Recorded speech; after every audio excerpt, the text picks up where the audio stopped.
imagine we are coming from round track racing.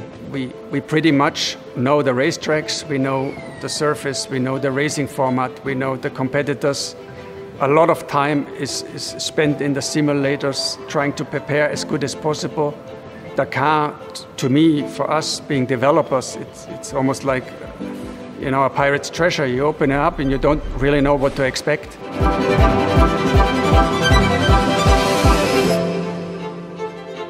Before we even thought about Dakar, we at Audi Sport Racing asked ourselves the question, how could the future powertrain look like? And this is why we came up with what we call the energy converter concept, which is scalable and really adapts to every use case in racing.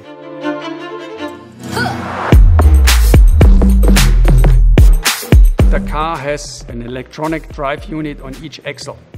They are identical and they are not mechanically linked. There is, let's say, a mid-differential which is simulated per software. The energy for the e-drives comes either from the high voltage battery or the energy converter. The energy for the battery comes from, you know, brake recuperation or the energy converter. And the energy converter itself consists of a 4-cylinder turbocharged engine, which we developed for DTM, and that is directly linked to a generator. And that generator, by the way, is also a drive system from the Formula E. So actually there are 3 in the car.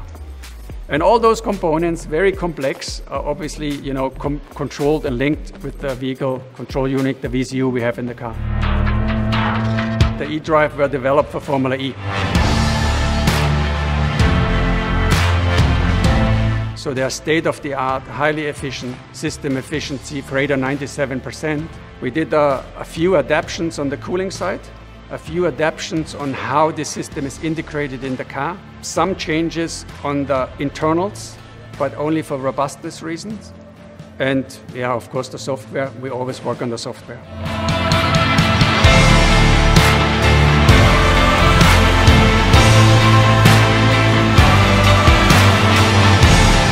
Thinking about the car, the jumps, digging into the sand, hitting stuff, stones, holes, etc.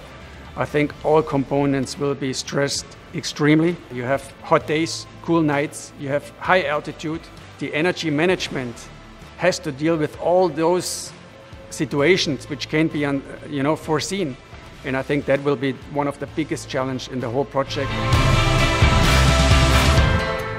When you look at the car, just by looking at it, you'll see Vorsprung durch Technik.